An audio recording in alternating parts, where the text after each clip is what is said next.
Fritz, mech variants, what are they? And in a lot of your Tactica vlogs and some of the posts over on your blog where you're exploring mechs, you don't really seem to play or make mention of variants. So how do we approach this in the Battletech universe? That's what we're going to explore in this vlog. And as always, I'm going to turn it over to you guys in the comments. Now, I feel like I need to frame this question and explain why variants exist in Battletech and explain why they can be a little bit challenging in the first place. This is a good example, bookending. I love Chain of Command World War II. It's a historical war game, amazing rule set. It's amazing. I also love Warhammer 40,000. I love to dip into that narrative. So we've got the left, we've got the right, and we have Battletech somewhere in the middle. So in terms of unit selection and what you want to play, if we're looking at Chain of Command, you are very much locked in to the time period. Is it early war, mid-war, late war? What faction are you playing? Often in historical war games, the very battlefield itself and the scenario and the mission are predetermined. You are trying to recreate an outcome and see from the perspective of being a tabletop general, could you achieve a different outcome? There's some choice, but not a lot of choice on there. Pretty much, you go to war with what you have. Opposite side, Warhammer 40,000, it's all about the current unit. It's all about the current meta. And Games Workshop is cycling in and out stuff, not only releasing new models, but changing the rules because they want you to have a high turnover in your model collection. So right now it's Iron Hands. Everyone's playing Iron Hands. I'm taking my Imperial Fists, which are painted yellow, and I'm playing them like they're Imperial Iron Hands, simply because that's amazing. Whatever's in the moment, there's no incentive to play bad units. There's no incentive to take units that don't perform well on there because it's so obvious across the entire spectrum of 40K, Warhammer 40,000, this is the meta. This is what's going to dominate, and everything else you don't stand any chance with on there. Unless you're going total narrative or playing something like Apocalypse. Then you get to Battletech. There are certain mechs that are really good. A perfect example, and I've often said this, when you don't know what mech to purchase next, if you're looking for some justification, I can't grant you privilege and a pass to do that, but the Catapult.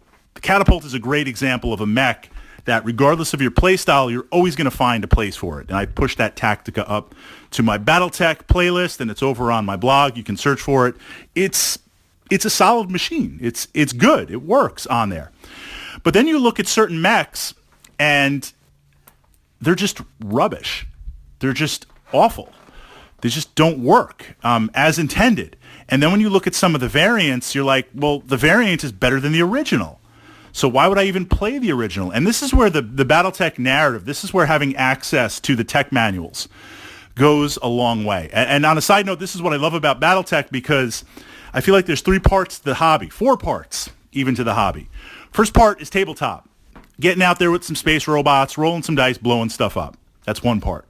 Second part of the hobby is right now, just talking Battletech, talking shop, watching other podcasts and vlogs and videos and stuff, taking your feedback and your comments, totally using it, a lot of amazing ideas, plugging into the community. That could also be on forums and other kind of medium. Then we have the novels, immersing yourself. This is before we even get into the role-playing game. And then you have the technical manuals where you understand the justifications because Battletech is a living universe of why something has evolved. Now, certainly there are some mechs, this leads into the variants, there are some mechs like the Firestarter, the Vulcan, that are keyed to a very specific battlefield role. And then there's some mechs put out by Quicksell and other corporations which are just awful. But from the narrative perspective, the idea is, look, the Star League is out there, mechs are everywhere, everybody's cashing in, so let me just start a front company and subcontract one of the mech facilities on there and just build some mech. Who cares if it works? I'll sell it to the Star League. RoboCop, Ed 209. Who cares if it works on there? We're going to make our money off spare parts and service contracts. So what you'll see is some mechs when they're put out, possibly based on the tech level at the time, what's available. We see some of the great houses producing their own in-house mechs or modified mechs. They're not very optimal, but that's what they have in the narrative. Or we see some mechs that were put out that really weren't good, but they're a mech, and just through the literal turnover of war, they had to evolve into something else. That said, sometimes it does come down to C-bills. If you've had the chance to play Battletech, in a campaign mode, 5 or 6, 7, 10 battles, decision tree, seeking to evolve a story, and you go into the game with a set amount of C-bills, either as a mercenary company or perhaps on contract to one of the great houses of nobility there, you're going to take some mechs that they're not very good, because by the end of the campaign, everything's going to be so banged up and battered up. A mech is still a mech. You roll with a Mackie, it's still a mech on there. So sometimes you want to take something that is quirky or has design flaws or just doesn't have the redundancy or the possible weapons, but it's a really, really cheap mech. So with the variants, why was the stock mech created, first of all? And some mechs, like the Crusader, it's a good mech on there. The variants only improve on it a little bit. So sometimes we have a stock mech that's really good. The variants over time, as the mech evolves and is experimented on, field of battle, technical readouts, they get better. Other mechs were created to quick sell. Other mechs created where just at the time, this is where the tech was, and they evolved later on. 2 examples of variants that I do play, almost to the point where they've replaced the stock mech. That's not to say I don't play stock, but the first would be the Archer. So I love long-range missiles. I love indirect fire. When I want to really go in that direction, I tend to load up on longbows on there. And that Tactica, we've talked about building a nice fire base. Naturally, there's other elements that go into it rather than just taking like 4 longbows or 2 longbows and 4 LRM carriers and calling it a day. It's a little bit more in-depth than that, but certainly maximum saturation is really, really important. The reason why I don't take Archers is because there's a variant of the Archer that, due to being out on the frontier, due to technical downgrades, you essentially replace the somewhat complicated higher tech level long-range missiles with essentially dumb-fired rockets. So now I get like hundreds and hundreds and hundreds of rockets that I can possibly fire. And you want to talk about a burst. You want to talk about an alpha strike. It's literally like light that fuse and blast it out. They don't do as much damage. I have to be much closer. There's no reload, meaning you pop off and that's it. But man, let me tell you, that is a fun variant to play. And the Archer variant on that allows you to field that based on the internals and based on the tonnage. I mean, you could always make a custom mech, but dropping down the Archer, you can do that. And I like that variant because I still have the lasers. I still got the fists to punch things out. It's fun. Then based on strategy, I love Locusts. I've said one of my goals in Battletech is to become the most feared Locust pilot in the inner sphere on there. And sometimes when not as much as I'd like to, a little bit infrequent, but definitely moving into 2020, as of this podcast, one of my resolutions in the new year, gaming resolutions, is I want to make it to more Battletech events. I want to represent that on there.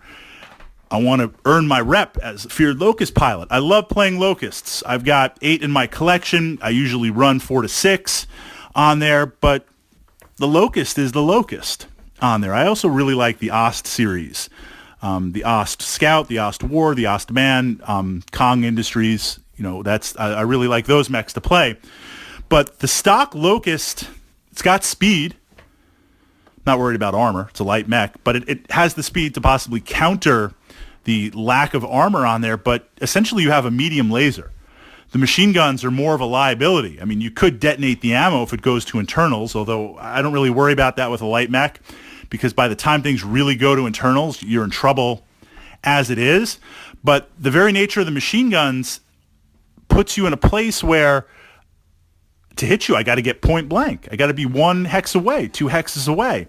That opens me up to quite a return amount of fire or physical attacks. Or if I'm going to use them against infantry, as intended, nobody rolls with one stand of infantry. So you're going to have 4 or 5, and I'm not even talking about the infantry insanity that I run. You're going to have 4 or 5 stands of infantry overlapping fields of fire. Lasers or short-range missiles on there. I'll roll up with my Locust, even stacking with the modifiers for movement. I'll blaze away an infantry stand, take it out. Let's say I roll slightly above from average. I smoke your infantry stand. The return fire on all the other ones is going to blow up my Locust. So you're kind of limited with that medium laser. I say that because the variant that I like to run has the short-range missiles. It replaces the machine guns. There's a little bit of tonnage wizardry going on there, a little bit of swapping. 2 short-range missile 2-packs with the medium laser. So we have 3 weapons that are more or less in the same bracket.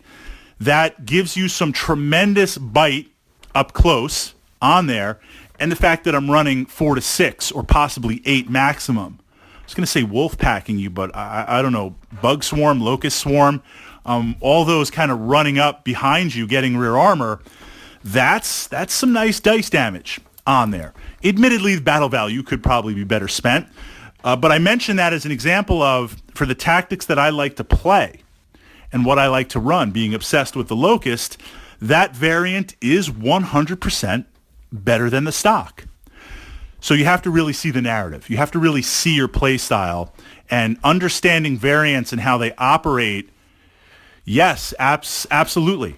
Absolutely, there are reasons for it, but you really can't say point blank and openly all variants are better or all stock is better.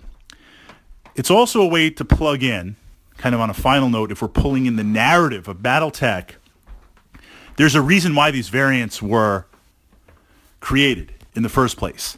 So if you're playing in part of a campaign, or if you're role-playing, or if you're looking to really recreate the narrative of certain battles, kind of leaning more towards that historical aspect of Battletech, even though it's invented, based on the house you're playing, based on the time period, you might be locked into variants. They might be a better representation of the actual scenario in the moment. And that's fun to tap into Battletech. But taking something like a Crusader, dropping all the weapons, slapping on a brace of lasers to kind of turn it into something that looks like a grasshopper, that's not really a variant on there. I mean, it is. But now we're getting into mech creation. And we're getting to some of the ideas where, and this is also great about Battletech, I should make a note and we should look at it, you have the ability to create and customize, literally customize your own mech.